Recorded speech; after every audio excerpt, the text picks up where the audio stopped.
Alors, oui, allez-y. Non, non, s'il vous plaît. Bonjour tout le monde. Monsieur Trudeau va faire une brève déclaration. Ça sera suivi par une période de Good questions de 20 afternoon. Monsieur minutes. Trudeau will make a brief statement, followed by a Q&A session for 20 minutes. Thank you, Monsieur Trudeau. Thank you, Mr. Trudeau. Thank you. Good afternoon, everyone. Thank you for taking the time to join with us today. Just over a year ago, Canadians elected a new government. The marching orders for us were clear. Build an economy that works for the middle class and protect our environment so we can leave a better, cleaner country to our kids. Voters rejected the old thinking that what is good for the economy is bad for the environment. They embraced the idea that we need strong environmental policies if we expect to develop our natural resources and get them to international markets. Canadians know that strong action on the environment is good for the economy. It makes us more competitive by fostering innovation and reducing pollution.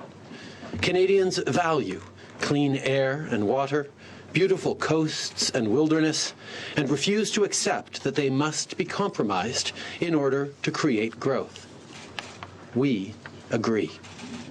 Since last November, we have worked hard to put in place a policy that gives life to those values. A new policy that we believe will create good middle-class jobs and protect the environment for our kids and grandkids. We approved resource projects that meet the highest environmental standards. We created a policy to put a price on pollution and an oceans protection plan to preserve our coasts. And we just announced our intention to phase out coal-powered electricity in Canada by 2030, all while expanding clean power sources. This phase-out will prevent more than 1,000 premature deaths and save taxpayers billions of dollars in health costs. Nous faisons tout cela parce que nous savons que le monde We are doing all this because we know the world is changing and that Canada must change along with it. Les changements climatiques Climate change is real. ils sont là. It is here, Et nous ne pouvons pas souhaiter and qu'il we cannot n'existe wish pas it did not ou voter exist or pour qu'il disparaisse. vote for climate change to Les Canadiens disappear. savent que nous Canadians devons know commencer that la we transition must begin vers une économie to transition axée sur towards an l'énergie propre. economy based on clean devoir energy. que nous This is avons a duty envers nous-mêmes. which we have towards Nous devons nous ourselves. assurer que notre We must économie ensure est that plus concurrentielle. our economy is more Et nous avons aussi competitive, un but devoir we envers also nos have a enfants et duty nos towards our petits-enfants children and afin de leur grandchildren laisser un environnement to leave plus them propre.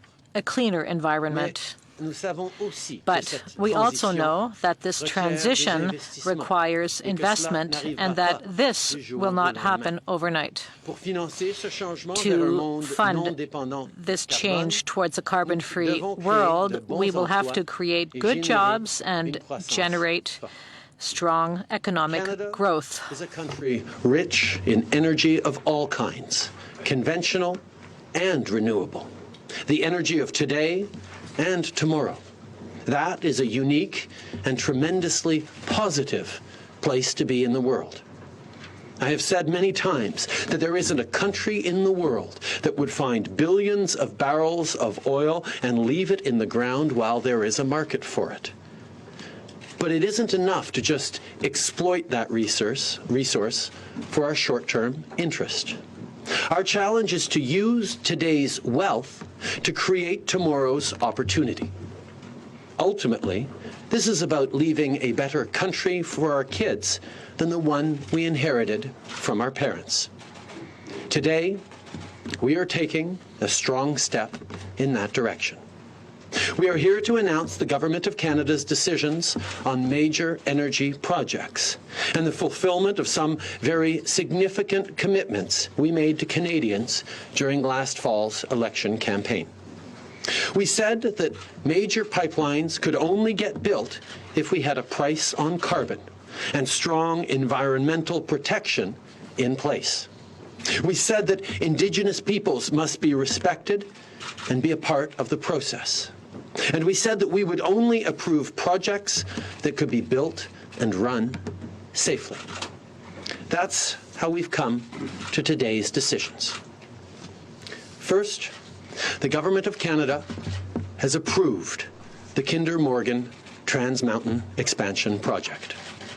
This pipeline will twin an existing line that has been in operation since 1953, which extends from Edmonton, Alberta, to Burnaby, British Columbia. The project will effectively triple our capacity to get Canadian energy resources to international markets beyond the United States. It will create 15,000 new middle-class jobs, the majority of them in the trades. This major initiative will get hardworking Canadians back to work, put food on the table for middle-class families, and grow and strengthen our communities. It will give much-needed new hope to thousands of hardworking people in Alberta's conventional energy sector who have suffered a great deal over the past few years. Aside from the many and obvious economic benefits, we approved this project because it meets the strictest of environmental standards and fits within our national climate plan. We will require that Kinder Morgan meet or exceed all 157 of the binding conditions set out by the National Energy Board. These conditions address potential impacts on Indigenous communities, the protection of local wildlife, and the offset of greenhouse gas emissions during construction. And let me say this definitively. We could not have approved this project without the leadership of Premier Notley and Alberta's Climate Leadership Plan, a plan that commits to pricing carbon and capping oil sands emissions at 100 megatons per year. We want to be clear on this point because it is important and sometimes not well understood. Alberta's climate plan is a vital contributor to our national strategy. It has been rightly celebrated as a major step forward both by industry and by the environmental community. Le plan de l'Alberta prévoit le plafonnement Under des Alberta's émissions plan, liées au sable bitumineux à there moyen will terme, be mais a permet une medium cap augmentation de la on production par emissions, rapport au but niveau production actuel. will increase compared to current Aujourd'hui, levels. Today, les oléoducs du Canada sont utilisés Canada's à pleine pipelines capacité. are used to full capacity. This means that if production increases significantly, we will Nous serons forcés de trouver d'autres be moyens obliged to d'acheminer find le other projet means jusqu'au marché. to Ces autres transport modes de transport, product to comme market. le These other transport means of sur transportation, rail, such as sont moins sécuritaires rail, are less que les safe oléoducs. than pipelines. En effet, Indeed, nous savons we que les know nouveaux oléoducs that à la fine pointe de la the new technologie sont la state-of-the-art façon la plus pipelines sûre are the safest way d'acheminer ces to ressources vers les marchés. transport C'est un these fait. resources towards markets, Par and that's a conséquent, fact. la Therefore, création de nouvelles the capacités en creation matière of new d'oléoducs est la pipeline décision capacity la plus and responsable the most que nous pouvions responsible prendre decision pour we assurer la could have sécurité de taken la to ensure population the safety of et Canadians réduire les risques. and reduce Nous ne risks. pouvions pas non plus approuver We ce projet could not sans approve mettre this en place project les without normes et les implementing capacités exemplaires en matière de sécurité best practice standards maritime and capacity prévues in dans le terms nouveau of marine plan de safety, protection which des is océans found in du our gouvernement du new Canada. ocean protection Ce plan. prolongement de l'oléoduc The extension TMX of the mènera TMX à une pipeline augmentation will globale lead du to trafic a global maritime de increase 13% in marine dans le traffic passage by d'Aurore, et le 13% plan de in protection des Burrard océans Inlet, and the permettra protection d'assurer que tout risque plan for lié à oceans l'augmentation will de la allow circulation us to maritime soit réduite de mitigate façon any adéquate. risks in an We adequate understand manner. and share the deep and abiding sense of responsibility British Columbians feel for our spectacular West Coast. Indeed, it is a personal issue for me. I spent much of my childhood with my grandparents on the coast and on the water. I worked and lived in BC for years as a teacher. Now, I have heard and listened very carefully to the many diverse perspectives that exist in BC on this project. Indeed, one of its most articulate and substantive critics is a caucus colleague, Terry Beach. Others will be opposed to this project for their own reasons. We respect that, and we respect their right to hold and voice their beliefs. But to them, and to all Canadians, I want to say this. If I thought this project was unsafe for the BC coast, I would reject it. This is a decision based on rigorous debate, on science, and on evidence. We have not been and will not be swayed by political arguments, be they local, regional, or national. We have made this decision because we are convinced it is safe for BC and it is the right one for Canada. It is a major win for Canadian workers, for Canadian families, and for the Canadian economy now and into the future. Second, we have also approved the Line 3 replacement project. This project replaces over 1,000 kilometers of an existing pipeline from Hardisty, Alberta to Gretna, Manitoba. It will create 7,000 new, good jobs for tradespeople, and it will be required to meet or exceed 37 binding conditions from the National Energy Board. À la fin de la journée, c'est une question de sécurité. At the end of the day, it's a matter of safety. Now, with regard to Channel 3, the reality is this. This aging line really needs to be replaced. Once completed, this infrastructure will allow us to increase efficiency, to improve workplace safety, and to protect the environment. It will also allow us to ensure that state-of-the-art technology will be used to prevent spills. These two projects are in the national interest. TMX has a strategic value which is unique because it will allow traditional energy resources in Canada to find international markets beyond the United States. And Channel 3 will allow us to renew aging infrastructure and will guarantee resources for our major commercial partner. Together, these projects will create thousands of good jobs for Canada's middle class, and they will generate billions of dollars in revenue for all levels of government. This is money which we can invest in our hospitals, our roads, and our clean energy projects. Received government approval because they meet our standards on the environment. But not all pipelines meet these strict criteria. Today, we are also announcing that the Government of Canada has directed the National Energy Board to dismiss the application for the Northern Gateway Pipelines project. It has become clear that this project is not in the best interests of the local affected communities, including Indigenous peoples. The Great Bear Rainforest is no place for a pipeline, and the Douglas Channel is no place for oil tanker traffic. Even before we formed government, we were clear about our intentions to protect the Great Bear Rainforest and sea. This unique and beautiful ecosystem thrives with diverse wildlife and supplies an abundant and sustainable economy to the tens of thousands of people who depend on its health. It is a jewel of Canada's west coast.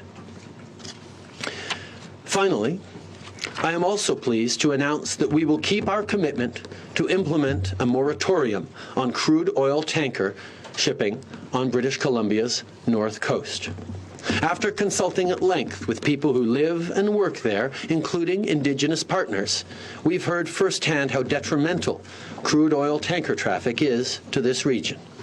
Very shortly, we'll introduce legislation to make this tanker moratorium the law. As a grandson of BC, I strongly believe that this moratorium, coupled with the rejection of the Northern Gateway Pipeline, is the right call for the people of this province and for Canada. The 4 decisions we've announced today were all made after rigorous consultation and examination of the evidence. We believe that they will help provide the growth and resources we need to spur Canada's clean energy transition. We believe they prove that responsible resource development can go hand in hand with strong environmental protection. We believe they are safe, responsible, and in the interest of all Canadians. Most importantly, we believe they will help achieve the vital mission Canadians sent us here to achieve, to make progress, to leave a cleaner, more prosperous country to our kids than the one we inherited from our parents. These decisions reflect a true team effort, and we are very much looking forward to taking your questions. Peter O'Neill, Vancouver Sun. Prime Minister, you promised in the election campaign that while governments give permits, only communities give permission. How do you justify the Kinder Morgan decision when some of your own MPs have told you that their constituents, the majority, do not accept this? We made this decision today because we are convinced that it is in the best interest of Canadians. We have consulted broadly. We have engaged with Indigenous Canadians and local communities. We've heard from people worried about their jobs, worried about their future, but also worried about the environment and its ability to sustain us for years to come. We've heard clearly from Canadians that they don't want to see someone trying to make a choice between what's good for the environment and what's good for the economy. They need to go together. And the decisions we've made today and leading up to today are entirely consistent with that. Prime Minister, your own panel essentially said that the Kinder Morgan decision means choosing between Alberta and British Columbia. Accepting that narrative, why did you choose Alberta? The fact of the matter is we made this decision because it's the interest of all Canadians. There is no question that there will be people on both sides of any decision that we make on this issue. I accept that. But the fact is people asked us to serve, to make difficult decisions in the interests of our country and of the future we want to build for our kids and grandkids. That means protecting the environment for future generations while creating good jobs and opportunity as we build a transition off of fossil fuels and into a renewable future. That can't be done right now, today or tomorrow. It has to be built over the coming months and years. That's exactly what this decision is all about. Michel Lamarche, TVA. Mr. Trudeau, what do you say to those who today will be upset at the fact that you say you've consulted but not listened because, as far as the Trans Mountain project is concerned, you don't have social license, the social license which you wanted to obtain from the outset? Well, it's quite clear when a government needs to make big decisions, it's rare, if not impossible, to achieve consensus on any matter. We have to make the right decisions in the interest of all of Canada, of all Canadians, and we accept that some people will not agree with those decisions. At the same time, we know that there are 39 different First Nations communities who have already signed agreements worth more than $300 million.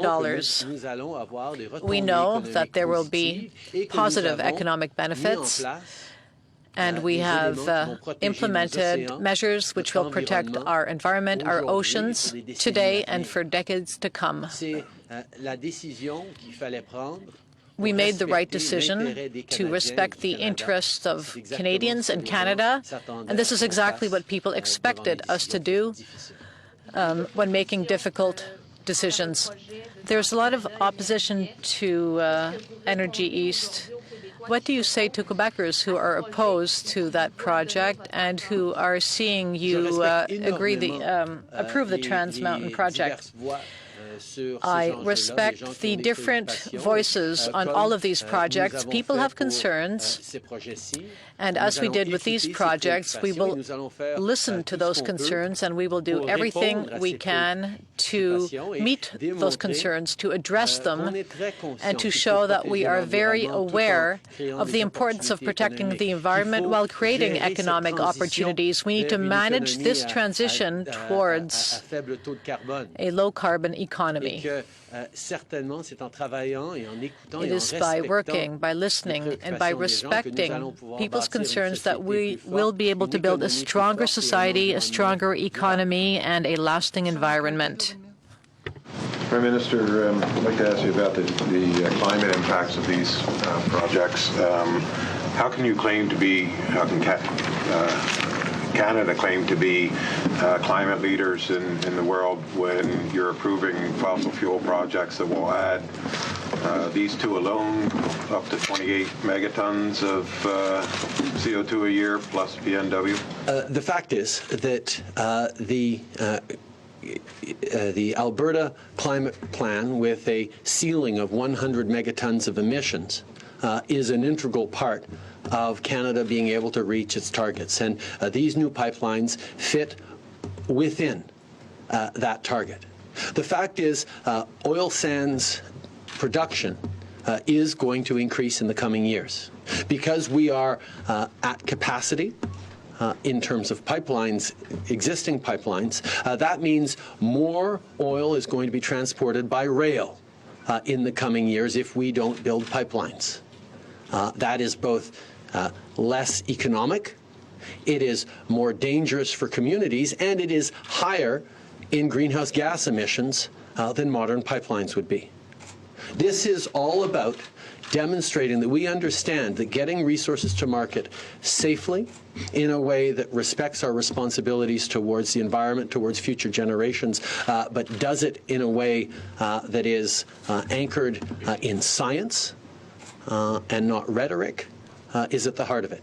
But further to that question, I'll ask Catherine McKenna to speak briefly to how this matches our climate targets. Thank you very much, Sean. We all know that we're transitioning. And you don't transition overnight. We're not going to be off fossil fuels overnight. And if they don't go through pipelines, they're going by rail. But, as the Prime Minister has pointed out very clearly, this would not be possible without the leadership of the Notley government. They put a cap, 100 megaton cap on emissions. That is built into our climate plan. These projects fit within that. And on top of that, and I should add that that 100 megaton cap was supported by environmentalists, was supported by Indigenous leaders, and it was supported by industry. They agreed this was the right approach to manage the growth of the oil sands. But we also we've taken measures, very important measures, to move to a lower carbon future. We agree with everyone that we are moving in that direction. It's a transition. That is why I'm very proud that as of today, 93% of Canadians live in a jurisdiction where the province has a price on carbon or has agreed to put a price on carbon. We're going to keep on working with everyone to get that to 100%. We also are phasing out coal by 2030, very important measure, and we're making historic investments in green infrastructure and clean innovation. But we're doing this together. We have worked extremely hard with provinces and territories, with Indigenous leaders, with labor leaders, with environmentalists, and we're not leaving people behind. Oil workers deserve to be part of this plan as much as anyone else. We are in a transition. We are doing this together, and we're moving to a low-carbon future together because it's the right thing to do, and this demonstrates our commitment to both the environment and the economy. If I could, is there you say this fits into the plan to get us to 2030 targets, presumably. Is there a commitment to lay out that plan specifically as to what are the components of reaching that target next week at the First Minister's meeting? As you know very well, reaching our emissions reduction targets cannot be done by the federal government alone. It is essential that we work with provincial partners to do just that, and that's what we have been doing over the past year since we all agreed to the Vancouver Declaration, and I very much look forward to sitting down with the premiers next week to continue to put forward a pan-Canadian framework on climate, because we know that this is the leadership that Canadians expect of us, and indeed the world looks to Canada for. Hélène Bugetti-Ledevois. Yes, my question is actually for the Minister of Justice, if you allow me, over there, Minister. It's about the delays in the justice system. As you might be aware, there's been a couple of trials, including 2 murder trials, who've been stayed because of the Jordan case. In Quebec today, the Justice Minister said that she's willing to use the notwithstanding clause to make sure that no other trials are being stayed. So I would like to know what you think of that, and are you willing to follow suit and do the same thing? Well, I appreciate the question, and I'll keep it short given the major announcements that we're speaking about. But without question, I've been, and I've said this many times, been tasked by the Prime Minister to do an overarching review of the criminal justice system, and we are endeavouring to do just that. I recognize and have in-depth knowledge with respect to the Jordan decision from the Supreme Court of Canada. I've engaged with my counterparts in the provinces and territories, including the minister in Quebec, and we are going to be continuing to work together to ensure that we, because it's a shared jurisdiction, that we can address all of the reasons why there are court delays, and that work is going to continue. Using the notwithstanding clause. I'm not a big fan of the notwithstanding clause. I think we all know that. Canadian Press. Prime Minister, by my back-of-the-envelope calculations, you've approved something over 1 million barrels per day in increased pipeline capacity today. Is that enough? Is that all we need? The fact is, we know that we need to increase pipeline capacity in order to prevent oil from traveling by rail across our country. The fact is that increases danger to communities. It increases emissions, and it is more expensive as a way of getting oil to markets. We will continue to look at projects as they come forward on a case-by-case basis, as we've always committed to, keeping in mind that Canadians expect us to do two things at the same time: grow the economy by creating good middle-class jobs and protect the environment for our kids and grandkids. That is what we will always do. As a follow-up, you mentioned the 100 megaton cap in Alberta several times. What assurances do you have that a change of government might not remove that cap? I think one of the things that we've seen over the past 10 years is a government that ignored its environmental responsibilities, was unable to approve the kinds of projects that were going to get our resources to new markets. We've demonstrated today that we get that environmental leadership is essential if we are going to get these resource projects built to open up new markets as we manage the transition off of a fossil fuel intensive economy.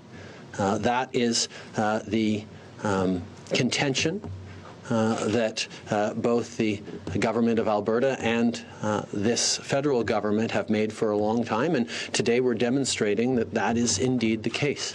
We were able to approve pipeline projects because we have put in significant measures in place, including a price on carbon pollution and a world-class ocean protections plan, because we're phasing out coal plants, because we're demonstrating genuine climate leadership. Those two things go together, and I don't think anyone is going to be successful in trying to force people to choose between economy and environment in any election anywhere in Canada in the future. Canada, Mr. Trudeau, many experts are saying that your greenhouse gas emission reduction targets will be difficult to reach under this plan. Emissions will increase. So has your government abandoned the Paris targets? No, on the contrary. Pricing carbon is essential to generate innovation and the jobs. We need to ensure a successful transition and to decrease greenhouse gas emissions. In reality, economic growth and the good jobs that will be created with these pipeline projects and the export to other markets of our natural resources are essential. If we are to pay for the transition, which everyone knows is coming, but we have to fund it while we are in this interim period. What would you say to British Columbians who feel betrayed today by your decision? And people in Eastern Canada who are opposed to Energy East, do they have a reason to worry now? Well, I've always been very clear. The protection of the environment and economic growth go hand in hand. It's not an either-or choice. We must both protect the environment and create good jobs. And we've demonstrated that today. We've demonstrated that we understand that. I personally am very familiar with the West Coast. I spent a lot of years out there, and I would not have approved these projects if I did not believe that they put British Columbia at risk. The reality is that this is an essential step in the transition we have to achieve if we want to get beyond a carbon-based economy. Mr. Trudeau, since you made your announcement, my iPhone has been flooded with people sending emails saying, okay, now the fight starts. So my question is, how worried are you that your announcement about Kinder Morgan and this project will get snarled in violent protests or court cases that could slow it down like it did for 9 days? The fact is, we know that there are people who feel very strongly on either side of this decision. Regardless of the decision we were going to take today, there would be people upset. The fact is, the decision we took today is the one that is in the best interests of Canada, the best interests of Canadians. Obviously, one of the great things about Canada is people are more than free to express their opinions, to express their disappointment with governments in peaceful ways, and we expect them and encourage them to. That is our rights as Canadians. But at the same time, we know that this decision is the right one for Canadians. And despite the fact that there will be people who will be disappointed, absolutely, we also know that Canadians as a whole expect their government to make the tough decisions and expect the government to both protect the environment and grow the economy and create good jobs at the same time, and that's exactly what we've done. And just a follow-up to that quickly, how important, or the timing of your pipeline's decision today, how is that linked with your First Minister's meeting that's taking place next week? Did you need to get these pipeline decisions out before that happened? I think one of the things that Canadians and indeed premiers across the country are questioning is how exactly we're going to be able to demonstrate that we're both strong on environmental protection while we understand the need to create jobs and economic growth in provinces across the country and opportunities for Canadians. That is the issue that eluded the previous government for 10 years and was part of why we neither got pipelines built towards new markets or any significant movement on protecting the environment. What we've demonstrated today is that we understand that we need to do those both together and that it can be practically done. So as we sit down with the premiers next week, we will continue to be making the argument we're making today, the argument we've been making for months and indeed years now, that the only way to build a strong economy with good jobs for Canadians is to be protecting the environment and mindful about our responsibility to future generations. That's what this decision is about. Denis Bellavance, La Presse. In Paris, you committed to reduce greenhouse gas emissions by 30% compared to 2005 levels. Can you respect that commitment with what you've announced today? Yes, today's announcement is part of our plan to reduce greenhouse gas emissions. Alberta has capped greenhouse gas emissions to 100 megatons. Today's decision is in line with those limits. We know there will be an increase in the production in the oil sands in coming years. And since we are already at capacity in terms of our pipeline network, any increase in production will require a greater transport capacity of crude products by rail. I don't need to point out that not only is rail transport more costly, not only is it more emissions intense, but it is also more dangerous to transport crude by rail. Therefore, we know that today's decision is an integral part of our plan to uphold the Paris Agreement to reduce emissions while creating jobs and protecting the environment. Mr. Trump in the United States wants to approve Keystone XL. Do you intend to raise that issue with him when you do meet him? We know that our relationship with the United States is essential and operates at many levels. I am open to discuss any issue of concern to the American government. We will raise issues which concern us as well. Today, we have made an announcement whereby we will increase and make more safe the transport of oil towards the United States with Line 3. But we have also made an announcement which will reduce our dependency on the U.S. market for our oil products by approving the Trans Morgan expansion project. It's a good day for Canada's oil industry, it's a good day for Canada's workers, and it's also a good day to show that we understand the extent to which it is important to protect the environment when we want to grow our economy. Prime Minister, your rejection of Northern Gateway debate demonstrates that a cabinet approval is not a final step. They got one 2.5 years ago, and they are now done. What will you do personally to ensure that your approval of Kinder Morgan will actually lead to it getting built? Ron Ambrose today suggested you may not actually want to get it built. What will you do to get it built? I think we are under no illusions that the decision we made today will be bitterly disputed by a number of people across the country who would rather we have made another decision today. We took this decision today because we believe it is in the best interests of Canada and of Canadians. And as long as Kinder Morgan respects the stringent conditions put forward by the National Energy Board, this project will get built.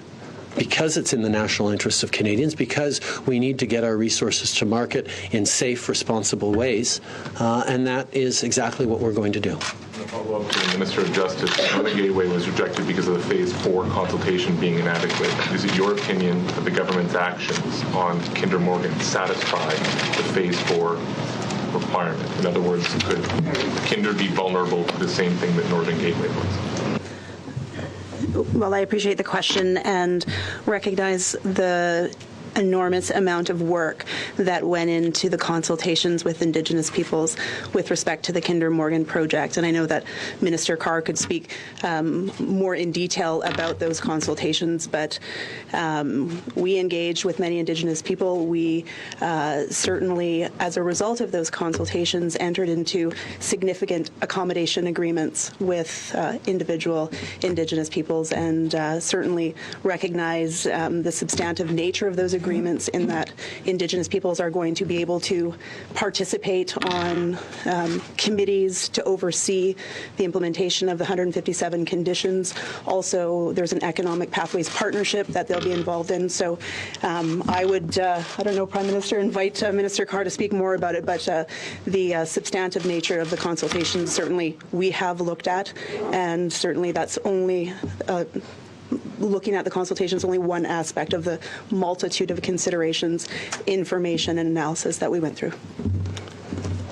Si vous voulez en prendre quelques autres, je pourrais... Non, c'est beau. Je veux juste dire, I have a feeling we're going to be talking about this for a while to come. But the fact is, I really do need to highlight that this was a whole-of-government decision. The work done not just by the extraordinary ministers behind me, but by, indeed, the breadth of cabinet on this file, as on many other files, was truly a team effort, and I'm really proud of the way this government has been able to come together and make some very, very difficult decisions, despite being in this job only a year. Merci beaucoup tout le monde. Merci, Madame.